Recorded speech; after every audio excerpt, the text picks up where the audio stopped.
welcome back. As you know all, we are studying the lesson components of food. In our previous classes, we have studied various components of the food. So which are those? So those are the carbohydrates, fats, vitamins, proteins, minerals.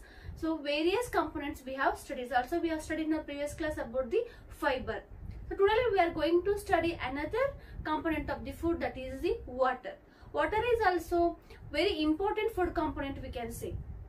Why it is very important? So we will intake the food.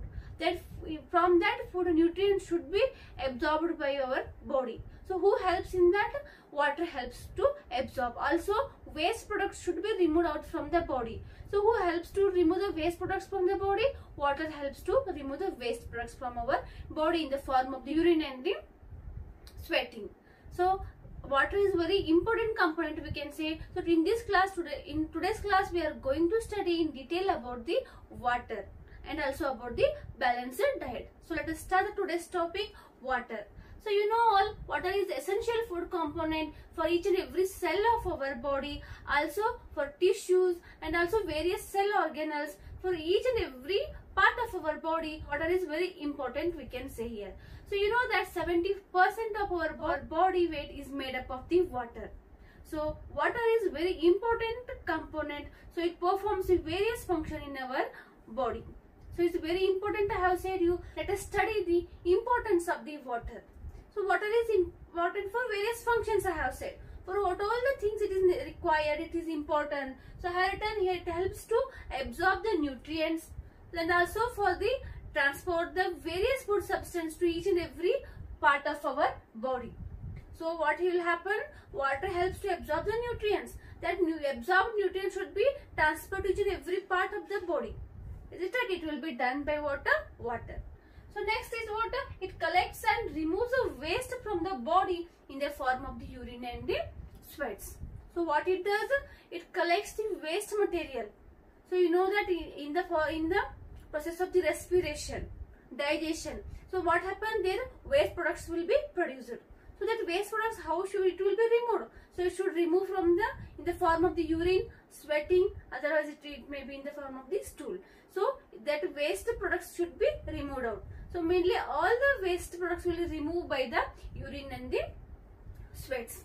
So water helps to remove the waste substances from the body in the form of the urine and sweating. So next is water. It helps us to lead a healthy life. It helps to lead a healthy life. So our body should be in a proper way. Our body should be healthy. So we should not fall ill. So what we should do? So minimum 3 liters of water we should drink. It helps our body to be healthy. Our body should function properly. All the life processes should be in a proper way, means we should intake a maximum amount of water. Is it right? We should be active in our daily life. We should drink a maximum amount of water. It helps to keep our body clean and healthy. Understanding? So what all the things we have studied? So it cools the body through the evaporation of the sweat. So what happens? So in our body, heat will reduce. If heat increases, our body heat increases. So what happens? That heat will be removed out from the body in the form of the evaporation through the water. So what happens? So the heat will be reduced by evaporating the water in the form of the water sweating. So when you know that, so when you will be feeling very hot, so your body will be very hot that time. So after that, sometime what happens? Your body starts to evaporate, otherwise start to sweat. Is it right? During that time what happens? Water will come out. So within some time what happens? Your body will become very cool. So what happened now? Water will be evaporated. Because of that, your body becomes very cool. Is it right? It is water. It is nothing but water. Evaporation of the water, otherwise removing the sweating, and it makes the body cool. It is about water. Importance of the water in our body. So maximum amount of water will remove out from our body. So maximum amount of water will be lost from our body. So what happened? That time we will suffer from the problem of the dehydration. So what is the dehydration? Dehydration is what? Excessive loss of water from the body due to the exercise or various activities in the hot sun is called as the dehydration. So sometime you will play in the ground. So what in the presence of the sun we can say. So in the hot sun what you will do, you will play, sometime you will do the exercise, sometime you will do the various works. In the hot sun what happens, you start to sweat more. So that time what happen, maximum water will be evaporated out from your body.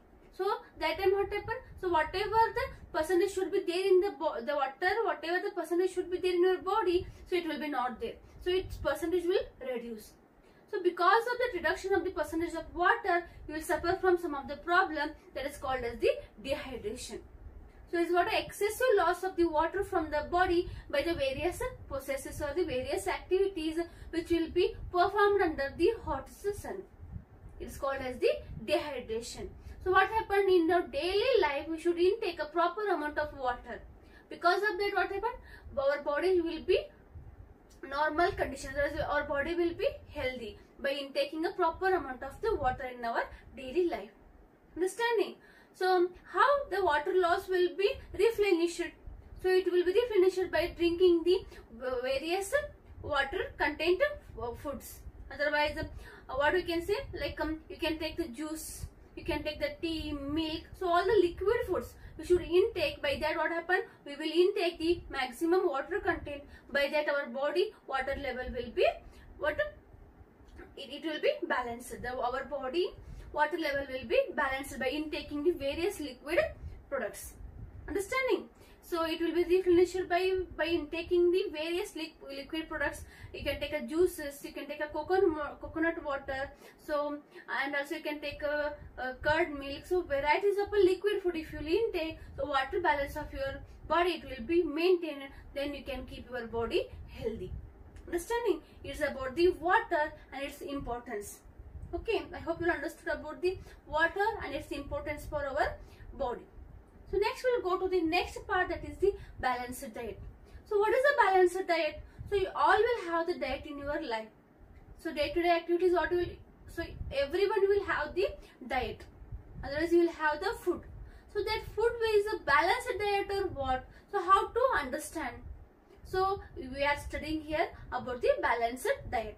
So what is a balanced diet? So I have written here, the diet that has all the essential nutrients in the right quantities, it is called as the balanced diet. So from morning to till night only rice you will eat. So you will get all the nutrients? No.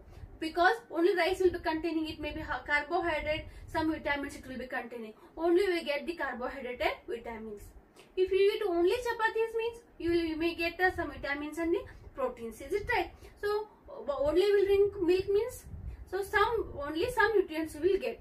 So your body will be not get all type of nutrients. So it is not a balanced diet. So what is the balanced diet? Balanced diet is what it will be containing all the essential nutrients. So which are the essential nutrients? The diet should be contain carbohydrate, fat, minerals, vitamins, proteins, and also fiber, even water content. So these all will be in a proper amount. So no one of these should not be in a maximum amount and it should not be in a less amount. So all should be in a proper amount. That food is called as what? A balanced diet. So you should intake varieties of pulses, varieties of vegetables. You should eat meat, egg, all the products. So all the products if you eat means all the essential nutrients will be given to our body. By that our body will be healthy. That type of food is called as the balanced diet. So after that one question will arise, for all the age persons will have the same food or different. So which type of food can give the essential nutrients for all the category peoples? So you have written varieties of category peoples here. So some childhood, otherwise growing year, so pregnant or nursing mother, so athletes and sports person, sick people, laborer. So varieties of category have made. So all the category people, all these category peoples need same type of a food? No. So there are the various categories and that various category peoples need various type of nutrients in the maximum amount. So which all those? The first you say take childhood, otherwise children or the growing year. So that all the childhood age will be called as the growing year. It is called as the growing year. In that time children will be, otherwise all children will be growing. So that time protein is very essential for their body. Already you know that protein is called as the growth food. Is it right? It helps to grow the body in a proper way. Otherwise also we can say it should be grow in a healthy way. Is it right? So it will be done by the proteins. So during that time, what happened? What they should take? They should take a protein rich content. So protein rich food will be intaken during the childhood or the growing year. So next we will take a pregnant or the nursing mother. So pregnant or nursing mother, so they should be nursed in a proper way for their baby. So their baby should grow healthily. So because of that, they also need a proteins in a proper amount, because in their home baby will be growing. Is it right? So they need a proper amount, proper nourishment to grow their babies. So they should eat a maximum amount of a protein rich food contents. Is it right? So next we can take athletes, sports persons. You know that athletes and sports persons should do very much hard work. Is it right? So for that they need energy. So for that they need energy means energy rich food they should intake. So which all the energy rich food? Carbohydrates and fats. In the daily diet they should intake the carbohydrates, fats and also water, because they will be playing in the hot sun. So they will be doing very much hard work. So that time they sweats more. Because of that maximum amount of water loss will be taken place by their body. So it will be covered by intaking the water content foods in a regular amount. Understanding? It's about the athletes and the sportsmen. So next is about the sick people. So sick people means their health will be not good. Is it right? They should recover their body. Is it right? So they should cure very early. Because of that they need a growth food. So that is called as the proteins, we can say here. They should intake the protein rich food to recover them very soon. Is it right? So next we can take a laborer. Laborer also they should work hard. Is it right? So for that they also need energy rich food. So who will give maximum energy for them? Carbohydrates and fats. You know that energy foods are carbohydrates and fats. So they should intake a proper amount of carbohydrates and fat in their daily diet, so which helps them to give the energy. By that energy, what they does? They works in their field. Understanding? It is about the various categories and their requirements. So it is about what the balanced diet. So everyone need a proper amount of food to perform the various functions, and also to be healthy they need a balanced diet. Understanding? So we should be healthy, we should be active, means what we should do? We should take a balanced diet in our daily life. Okay, so what are the things we studied in our today's class, dear students? We studied about the component of food, that is water, and next we studied about the balanced diet. Okay, I hope you understood today's topic. If you have any difficulty regarding today's topic, let me know. Thank you.